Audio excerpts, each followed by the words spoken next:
Have you ever joined one of those blocks of the month or blocks of the week or blocks of the day?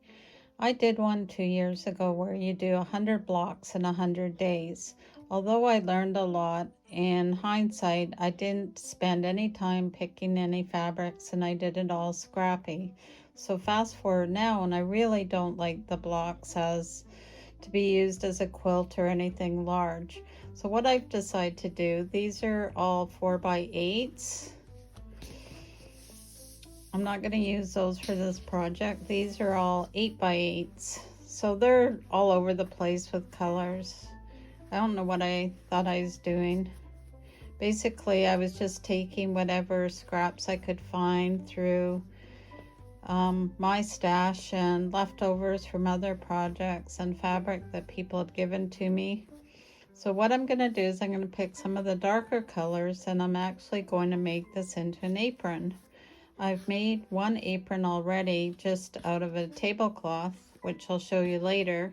And this one I'm going to actually sew them into strips and then do, I think, a strip and flip type of technique to make a apron.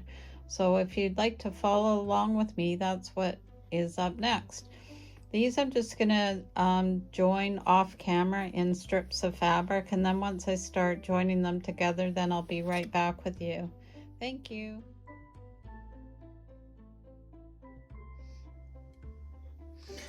Okay, I've been working on sewing together all the blocks from the 100 day challenge that I did, and I'm almost there. I almost have enough to start doing the stitch and flip, but I thought what I'd do is stagger the seams. So one way to do that is to add a 4-inch block on the bottom and the top of each row, and that way when I go to add them together, I'm not going to be worried about trying to match any seams.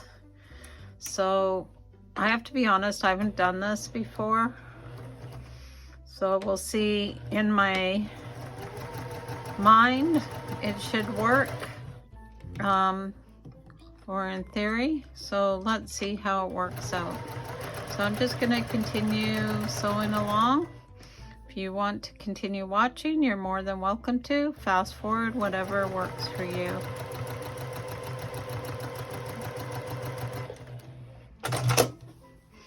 Okay, so that's one. So I've got that one from the top. I'm trying to do it so they're non-directional, so it really doesn't matter whether they're on the top or the bottom. There's just one where I have a heart, and I have to make sure that when I assemble it, it goes in the right direction, or that would not make sense. I'm not what you would call precision piecer, so sometimes I pin, sometimes I don't. All these were actually pieced on my featherweight, and I've since acquired this faster machine and trying to give my featherweight a bit of a break. I still love sewing on it. Still is one of the best machines out there. I don't know if any of you have a favorite machine or what you'd like to use. Okay, so here's the one I was talking about. It has a heart right here. So I want to make sure that that one's facing this way when I do the assembly. And again, I'm just grabbing whatever I have, whether I feel it fits or not. I'm just going to lay it on.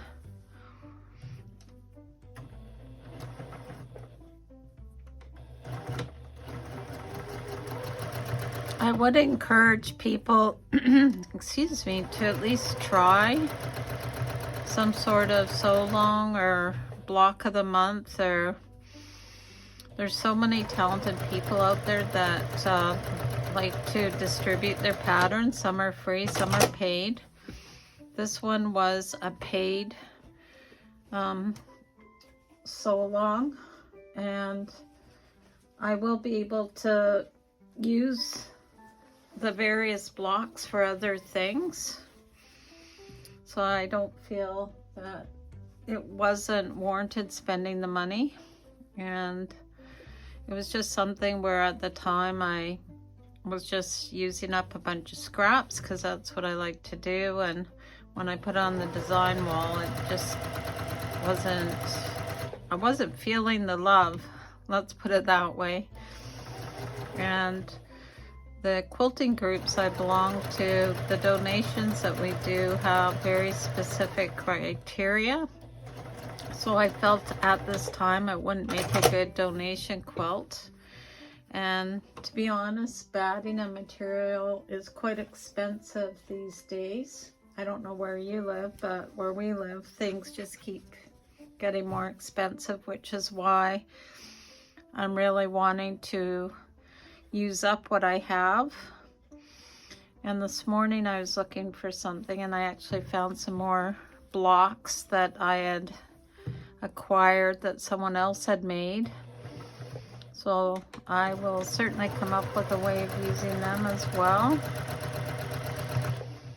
And you know, it's always nice as well if you're sewing something and you don't like how it's turning out, pass them along to somebody else. Someone else may really appreciate your gift.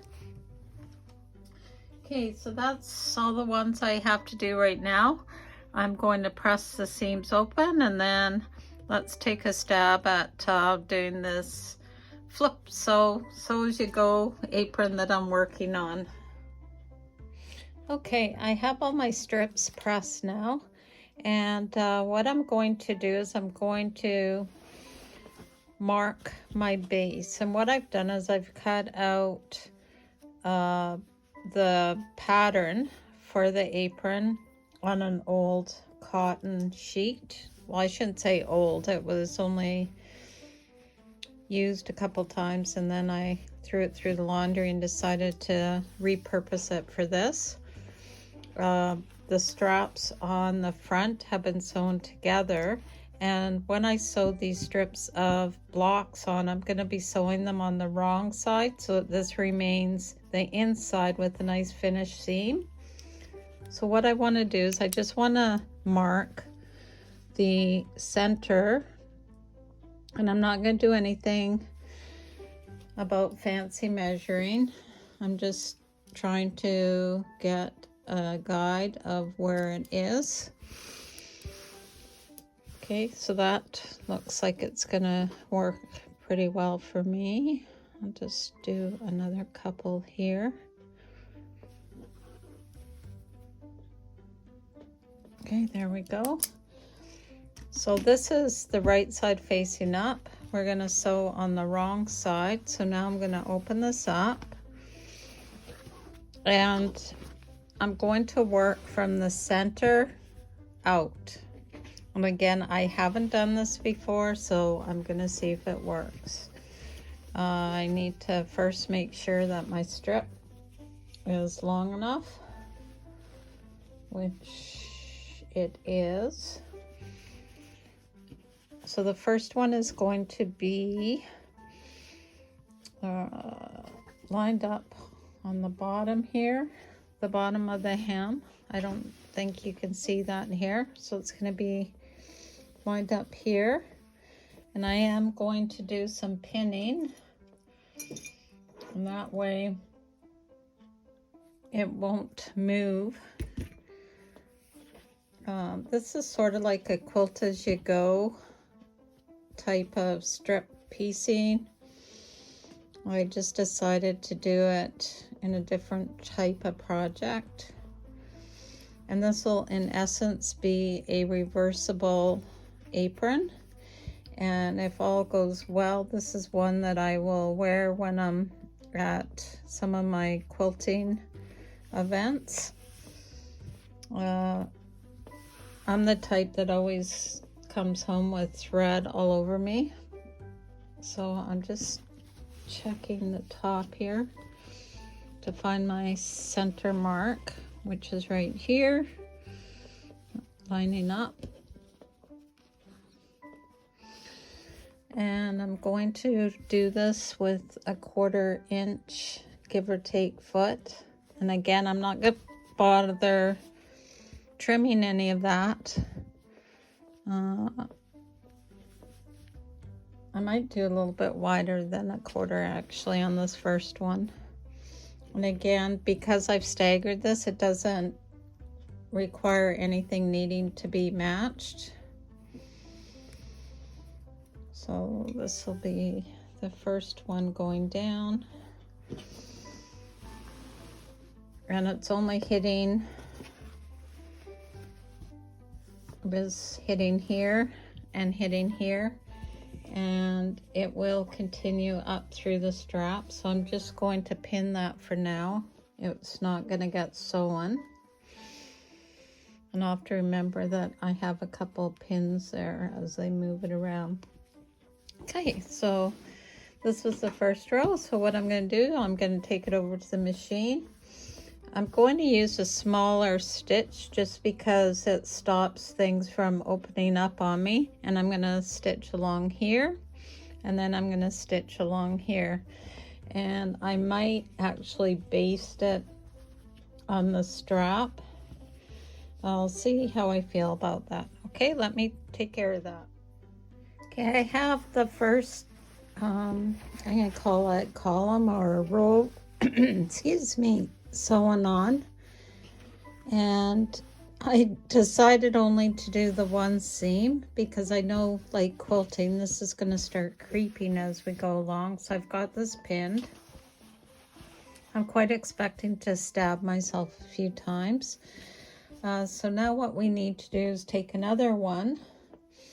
And again, if you've got any kind of directional fabric, you'll want to make sure that it's going in the right direction. Let me just grab some here.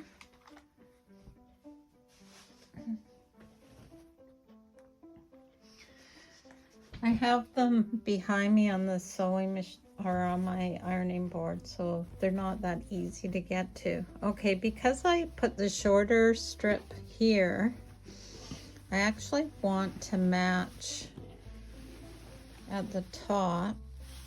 Actually, this one has to be flipped around because I want to stagger the seams is basically what I'm trying to say. So it's very random. There's no matching to be done. I'm full aware that some of my points are going to get lost. So with it going down like this, we still have a few seams, but you know what? This is part of this block, so if it doesn't match up, it's not going to bother me. So what I'm going to do is I'm going to flip this over and then pin this one into position, and again sew all the way down. And when I'm sewing, I want to make sure that I'm covering up the previous seam. So I'll probably do another generous seam and seam allowance and see how this all works out. Okay, so again, pinning. Wondering why this one is, oh, it doesn't matter. Okay, I'm going to do it from the bottom because that is going to be my stable seam. One thing I did forget to mention on the base, I zigzagged the edges so that it wouldn't fray too much because I knew I'd be moving this around a lot. You could also serge it if you have a serger. I do. I just didn't want to have to worry about changing the thread out when I was working on this. And I want to make sure my other machine gets used every now and then. Am I the only one that kind of collects them? I mean, I do have different ones for different purposes, and kind of makes it easier when I'm moving along. I like to also sew all sorts of different things, so it's very easy to have one set up just to step in, and depending on what I feel like doing one day, I can do that. This particular Juki though is my favorite for straight stitching. I mean, I love my featherweight, but this one is just a power horse and goes through so many layers, and I'm not endorsing it at all. I just got it a few months ago and I'm very happy with my purchase. I've had primarily mechanical machines, so I'm familiar with how much maintenance they take, and I can just say I'm very happy. Okay, so now I've pinned this into position, again lining up on the lower edge here. And then if I flip this over, that's what it's gonna look like. I mean, it is pinned, taking up a lot of the fabric right now, but that's what it's going to look like. And I think what I'll do is when I get to the straps, I'll end up, because some of them are shorter, I'm gonna end up flipping this way when I get up to that area. Okay, so let me sew this. And I love how the heart is ending up being almost in the center. I tried to plan it that way actually. Okay, here we go.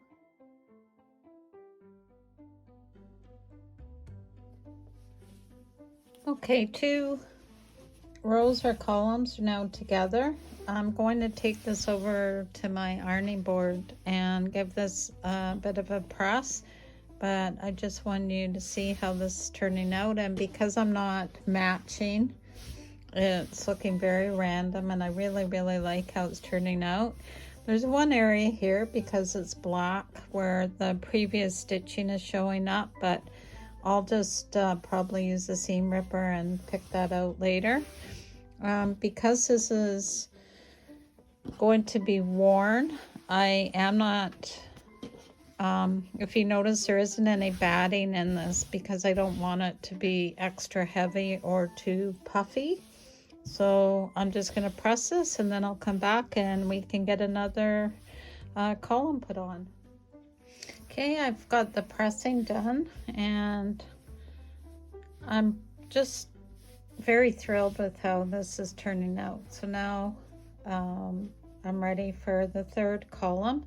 I'm working from the center over to one side, and then I'll go back and do the other half of the apron. I figure it's easier doing it this way. Because this is an opening, I'm going to actually use one that only has 3 panels on it. I have a shorter one on the bottom, so this will work out really well. This is directional, so I'm making sure that it's at the top, facing the top, just like the heart. So again, same drill, matching up towards the bottom, matching the seams. So I'll just pin this and sew it. Okay, so I finished this. It was 3 blocks going down. So again, I'll flip this over and I'll go and press this, and then I have 1 more to go and this side is done. I can't believe how quickly this is coming together. I thought I'd just do a quick check to make sure that my seams aren't puckering on the back, but everything is lining up really nicely. So very happy. So again, we have just this last strip, and I will just kind of work this out to make sure it's flat. And I will throw a couple more pins in here to make sure that it doesn't flip open before I get the other one stitched on. Now's also a good time to check to make sure any other pins aren't working their way out. Actually, in hindsight, using quilting pins would be the safety pins because they won't fall out while you're moving things around. Okay, so that was a shorter block. Now we have another row. This is going to be a longer one. And I have another 3, which will be too short.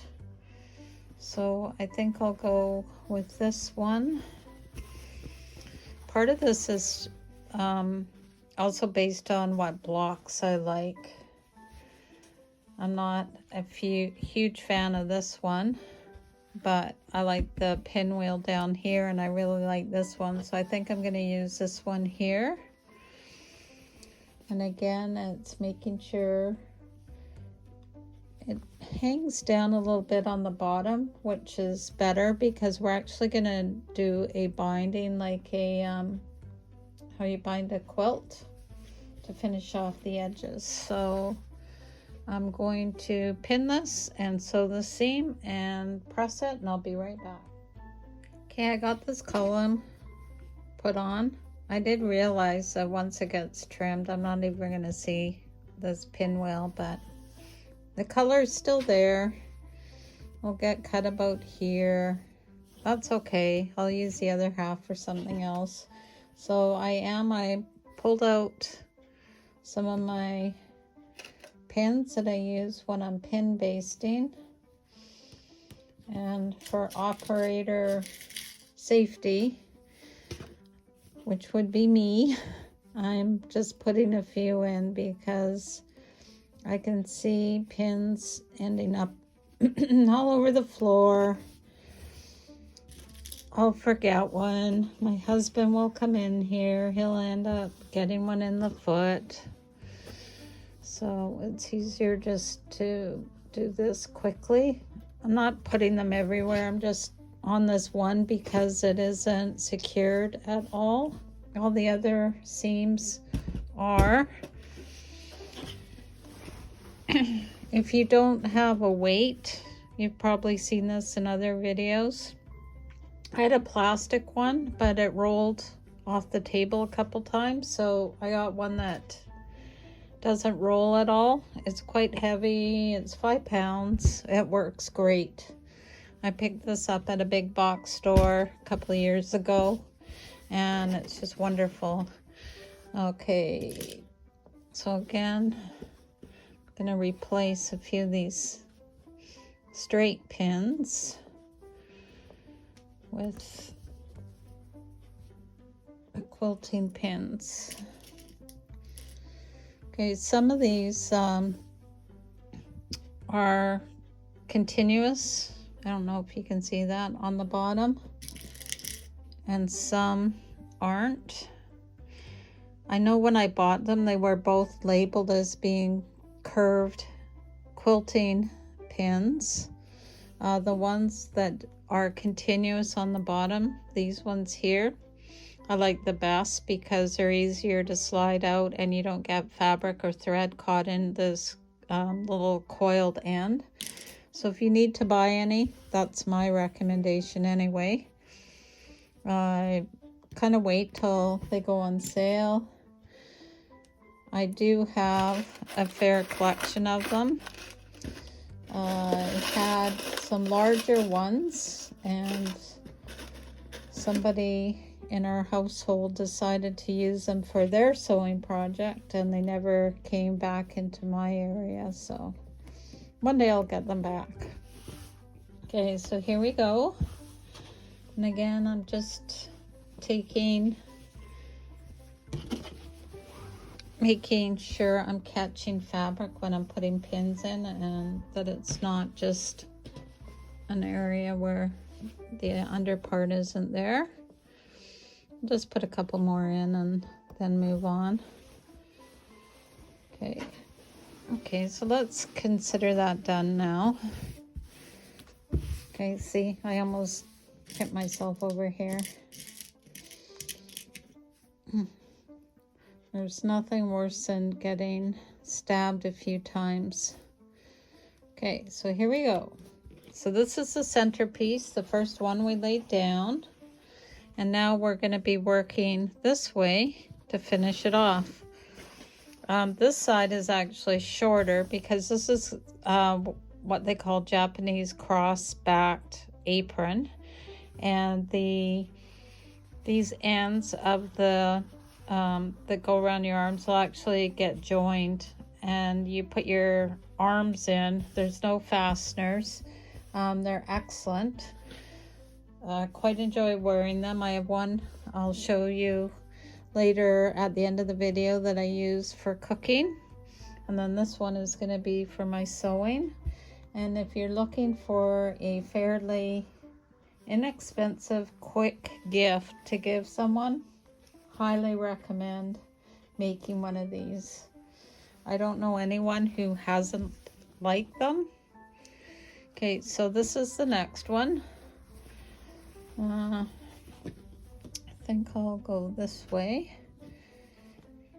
Okay, so now we're working the opposite, so I'm going to be matching the seam up here, and again making sure the bottom's covered. And this is going to be a short seam because we're only going from here to here. I need to take out this couple, no, just the one pin there. Oh, here's the other one. It's hiding on me. Okay, so again, going to match this up. Oh, same fabric. Maybe I should, it doesn't matter. No one's gonna notice. When I'm looking back at this project, I can tell what colors I was using or that I really liked at the time. I've always really liked blue and yellow together. I don't know why. I mean, they're complementary colors. And I kind of go through phases of using them. I know yellow kind of overpowers in a design, but they also lift my spirit. So that's why I like to sew with those colors. It reminds me of nice sunny days. Okay, so now we're going to be sewing from here down, and then when this gets flipped over, that's what it'll look like. So let me take care of that. Hard to believe, last column going on, and then I'll probably do a very good pressing and pinning, and then see if I need to add on for any of the straps. So there we go. This has gone very quickly. So I'm just going to pin this and sew this and press it, and then I'll show you what we do next.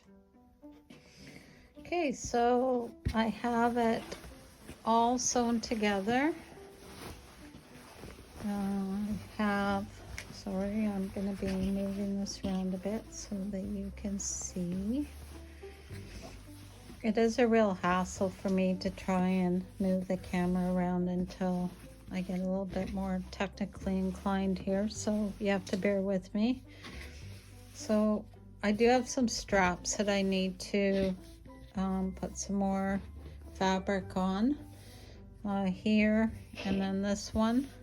So what I'll do is I'll press it, and then I'll, on this one, because I only need to cover this area, I'll just do a short flip here. Same here. I'll use probably one of the 4x8 blocks. So this would be an example. And then just go like this, stitch, and then go again. And then if it's still too short, then I'll add another block. Try to do one that makes sense. And again, stitch here and then block. And if you're asking why I don't just stitch them together and then put it on, by doing it one at a time, I'm actually giving more structure to it, so it's less likely to come apart. So I'm just going to figure that all out, get these straps done up, and then I'll show you what I'm going to do next. Okay, I've got it all covered now, and what I'm going to do is I've got the inside facing up, and I'm going to pin, and I'm actually going to stay stitch all the way around just to hold them together. And then once that gets done, then I will trim them down, and then we'll be able to finish it up by putting some binding on. My feeling is, I've done it with another one, is just to use a narrow bias binding, that seems to work really well, especially around these curves. I know the original pattern has a front and a back that you sew right sides together, and then you flip it out like a pillowcase, and then you finish off the bottom seam. I felt with all the bulk that would be too hard to do. I don't mind doing a bias binding around the edge, so I think that's what I'll do. So I will come back to you once I have all the stitching done, and then we'll trim it down to size and take a look at what we have. Okay, I've got it pinned. I'm going to now start sewing along around. I thought about using the serger, but this is too much fabric for my serger to try and cut off through the throat, so I'm gonna stitch this on a longer stitch length, and then line up a ruler and my rotary cutter and cut around the edges. So I'm expecting that to take me a little bit, and I'll show you once I'm all done. Okay, I've edge stitched all the way around the sides, around the curves for the straps. So if you follow me along, let's see, there's one of those random pins. So this kind of gives you the idea of the shape of it. And what I did is I actually left the bottom open, because that way I'm going to trim beside where I stitched it, and then if there's any extra fabric, it will just fall down towards the open hem here. And then once I've got that all pressed nicely and ready to put the binding on, then I'll close this up, and I'll probably do a zigzag down there. So yeah, I'm very happy with how it looks. It turned out very well. It was a lot faster than I thought it was going to be. So now on to the other side. Neither side is a wrong side anymore, because if you don't want to wear it with all the color, you can wear it this side. And I'll figure out what kind of pocket I want to put on it, or if I want to put pockets at all. If I do, it'll probably not be too large, because that'll just add a lot of bulk and weight. But again, I'm very happy with this. So what I'm going to do is I'm just going to take my sharp rotary cutter, and I'm just going to go around the edge here, and I'll use a ruler as a guide just so I don't end up cutting on the inside. So I'll work away at that. I will end up with a lot of scraps out of this still, so thinking cap on how to use all these up. If anybody has any ideas, please let me know. And if anyone wants any of these extra blocks, I will be happy to send them to you. Okay, so let me cut this up, and I'll be back in a bit. Okay, I finished cutting around the edges. Now what we need to do is actually sew it together by joining the straps. So what I did on another one is I did right sides together for the side that I know I'm going to want out a lot. I stitched it here, and then I sewed a bias or a binding tape over here before I put the binding edge on, and that gave it a nice kind of clean edge on both sides. And it also, again, because I had the seam joining them together and then was sewing tape over top, it gave an extra bit of strength there. So that means when it's hanging on you, you don't have to worry about any of the straps coming loose. So I'm going to sew that together, and I need to put my thinking cap on to what kind of binding I want to do. I think if I do anything scrappy, it's going to add too much contrast and it's going to make it that much heavier. So I'll have to take a look at what colors I have. Sometimes I keep jelly rolls on hand just to do for binding, so I might see what I have, or I might actually use a prepackaged one. But in the meantime, if you haven't made one of these before, you don't go these two together. You actually are crisscrossing it like this. So one side goes over there, and I should clip this now so I don't forget. And then the other one will crisscross over to this one. And again, I'll just clip it in. That's a 1/4 inch seam allowance. And then I'll take a look at what kind of tape I have. I have also used the elastic, the binding elastic. So if I've got something that's long enough, I might actually finish the edge with that as well. So I'm going to join that, and then I'll take a look at the binding. Very exciting. I'm very happy with how this has turned out. Now would be a good time to take this extra stitching out as well, because I know that'll drive me crazy. And because the bottom is still open, I can actually get through to pull out the extra thread, so that won't be in the way. So a little bit of finishing up to do, and then it's almost done. Okay, I finished off the inside shoulder seam. I just used some wider twill tape that I had because it doesn't fray on the edges. And this part of the strap actually faces your back, so from the front it's not going to be seen. So now I have the task of ripping out this extra white. I'm just going to do it where the block is, as I mentioned before, in here.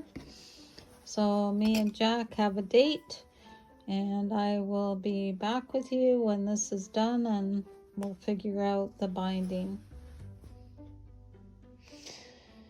Okay, so this is all trimmed up. I've made a label to put on the bottom, so I'll sew that in when I do the binding. I've prepped the binding, and I've decided I'm going to use 2-inch width. It'll work nicely because there isn't any batting on this. If you need to know how to do binding, like on a self-binding for quilting or placemats, please refer to episode 6R and 7. They show you how to sew on the binding and how to join the ends. So once I've got that done, I'll show you how the final reveal is. Okay, good afternoon. New day, finished the apron. I've got it bound. So you can see that it's all outlined now. So that's the top. I don't really have a model that I can show you with it on. And then the back, I put one of my tags on that I do on an inkjet printer on muslin. And that's a hint if you ever want to do it yourself. So it's very colorful. I'm really looking forward to wearing it. And as I said, if I don't want to wear this on the outside, I can wear this on the outside. It's fully reversible. I had thought about putting pockets on it, but I changed my mind for this one. And then as another option, I had made another one, which I'll show you as well. It's using the same pattern. This one, is made out of a tablecloth that I bought at a thrift store. And there's enough of the fabric to make 2. And then I had some leftover sheeting that I used for the binding. This one does not have a back side, so I finished off the shoulder seams by using a twill tape. And then, because I like to use denim, I actually made 2 pockets like this out of the leg seam on a pair of stretch jeans. So this would actually be your vertical leg seam, and then I put a homemade tag on there. So this one I'm going to use for baking and cooking in the kitchen. The other one I'll use when I'm sewing. So if you want to know the pattern, I actually used this one. There are similar crisscross Japanese style patterns available online. There are that are free. I wanted to support a pattern designer, so I picked this one up a few months ago. Easy make. You can easily do it in a couple hours, and I highly suggest that you give it a try. So thank you again for sewing with me, and until next time, sew with Debbie.